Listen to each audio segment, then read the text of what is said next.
Assalamualaikum warahmatullahi wabarakatuh. Sebelum kita mulai kisah penuh hikmah ini, mari kita membaca sholawat untuk Nabi Muhammad agar hidup kita berkah dan bermanfaat. Jangan lupa tulis komentar dan subscribe di bawah, karena pendapat Anda sangat berarti bagi kami.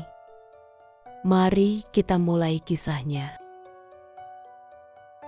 Di sebuah desa terpencil yang dikelilingi hutan lebat dan sungai jernih, hiduplah seorang pemuda bernama Jaka Wulung. Jaka adalah pria sederhana, pekerja keras, dan memiliki hati yang baik. Namun, sejak ia lahir, keluarganya selalu mengalami kesialan. Ayahnya meninggal secara misterius saat Jaka masih kecil. Ibunya jatuh sakit berkepanjangan, dan setiap usaha yang Jaka lakukan selalu berujung kegagalan. Setiap malam, Jaka sering bermimpi buruk. Dalam mimpinya, seekor ular piton raksasa muncul dan menatapnya dengan mata tajam. Suara berbisik selalu menggema di kepalanya. "Kau harus menebus dosa leluhurmu. Jika tidak, kesialan akan terus mengikutimu." Awalnya, Jaka mengabaikan mimpi itu. Namun, ketika sawahnya gagal panen berkali-kali dan ibunya semakin parah sakitnya, ia mulai merasa ada sesuatu yang tidak beres. Suatu hari, seorang kakek tua bernama Ki Reksa datang ke rumahnya. Ki Reksa adalah seorang dukun tua yang dihormati di desa. Dengan sorot mata serius, ia berkata, "Jaka, kutukan ini bukan kebetulan. Leluhurmu pernah melakukan kesalahan besar. Ia mengkhianati dan membunuh seorang raja ular sakti. Sejak itu, keturunannya dikutuk untuk hidup dalam kesialan." Jaka terkejut. "Lalu, bagaimana aku bisa mengangkat kutukan ini?" Ki Reksa menatapnya dalam-dalam. "Hanya ada satu cara. Kau harus menikahi seekor ular piton raksasa, keturunan dari raja ular yang dulu dikhianati leluhurmu." Jaka terdiam. Menikahi seekor ular itu terdengar gila. Namun, jika itu satu-satunya cara untuk menyelamatkan dirinya dan keluarganya, ia tak punya pilihan lain. Ki Reksa memberitahu Jaka bahwa ular piton raksasa yang dimaksud tinggal di sebuah gua tua di tengah hutan angker. Gua itu jarang didatangi manusia karena dipercaya dihuni makhluk gaib. Namun, Jaka tak gentar. Ia mengemasi bekalnya dan berangkat ke sana seorang diri. Perjalanannya tidak mudah.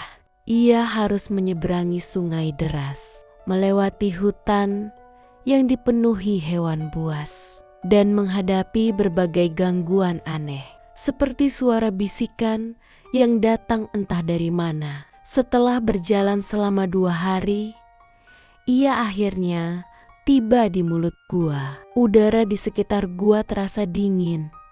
Meskipun hari sedang terik, dari dalam gua terdengar suara desisan panjang. Jaka menguatkan hatinya dan melangkah masuk. Di dalam gua yang gelap, ia melihat seekor ular piton raksasa berwarna emas melingkar di tengah ruangan.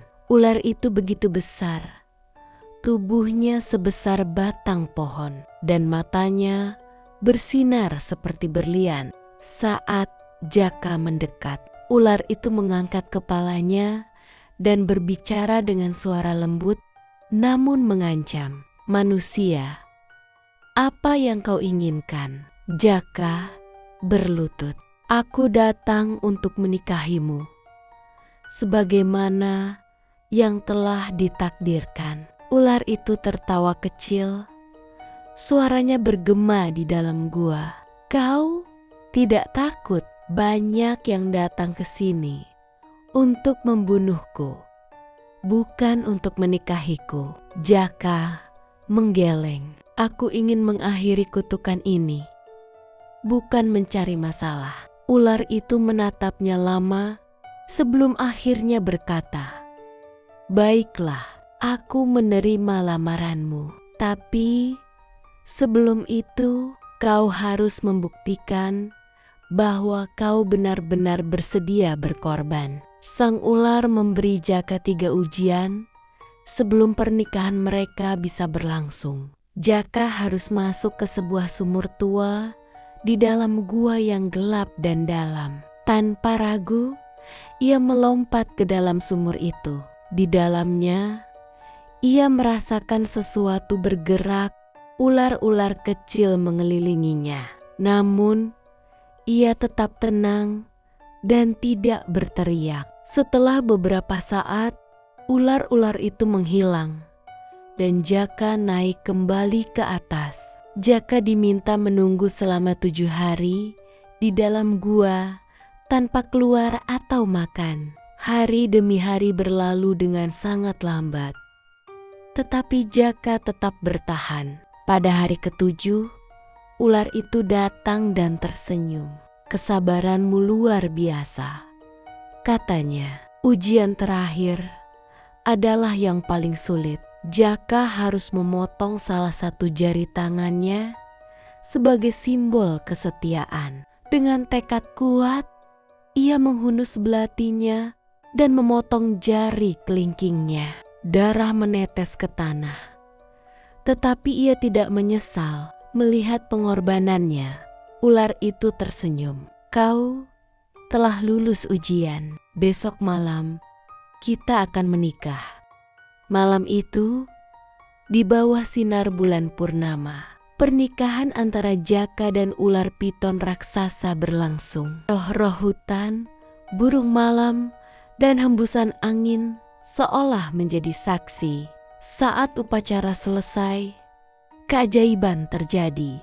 Tubuh ular itu bersinar terang, lalu perlahan berubah menjadi seorang wanita cantik dengan rambut panjang dan mata keemasan. "Aku adalah Nyi Sanca, putri dari Raja Ular yang dulu dikhianati," kata wanita itu. "Karena kau telah menikahiku dengan tulus dan bersedia berkorban, kutukan yang ada padamu telah sirna." Jaka menatapnya dengan kagum. "Jadi kau bukan hanya seekor ular." Nyi Sanca tersenyum. "Aku dulu dikutuk menjadi ular karena kesalahan leluhurku sendiri. Namun, sekarang aku bebas dan aku akan menjadi istrimu selamanya." Setelah pernikahan itu, Jaka kembali ke desanya bersama Nyi Sanca.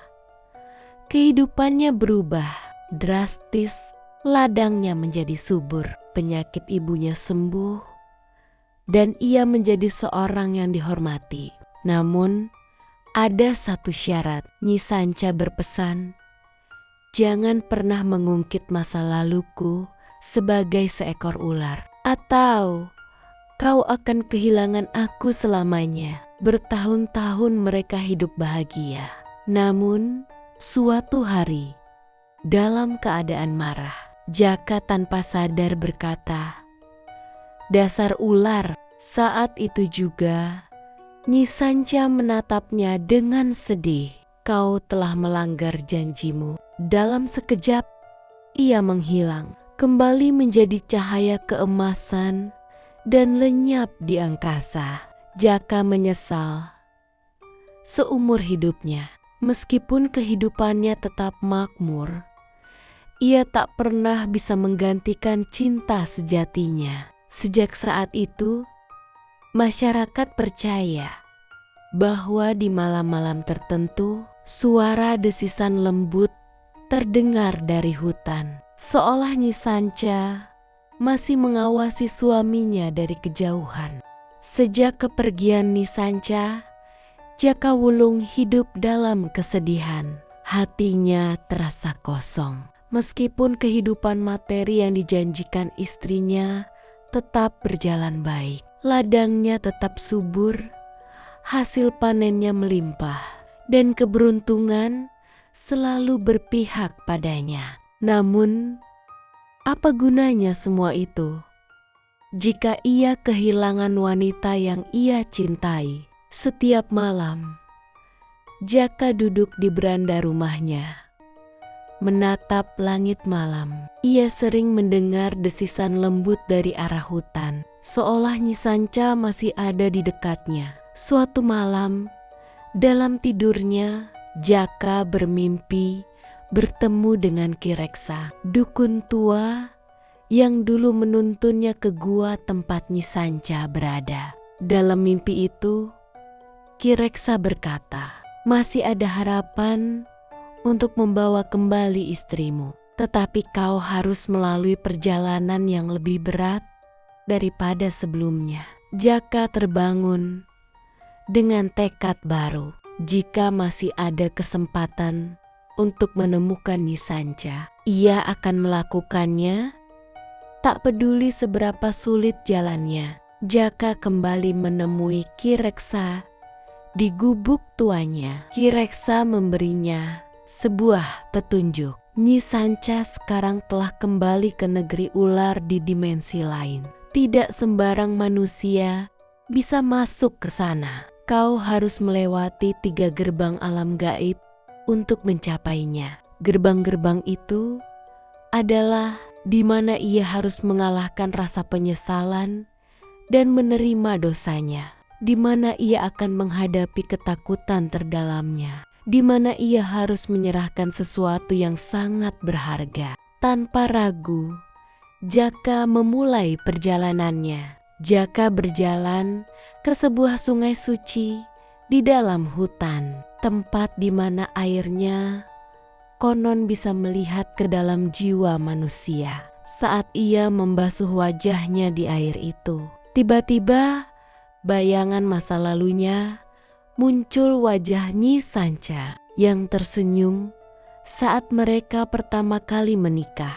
Kenangan ketika ia bahagia bersamanya, dan saat terburuk ketika ia mengucapkan kata-kata terlarang yang membuat istrinya pergi. Air sungai itu berubah menjadi cermin besar yang memantulkan dirinya yang penuh penyesalan. "Aku menyesal," bisiknya sebelum berteriak lebih keras.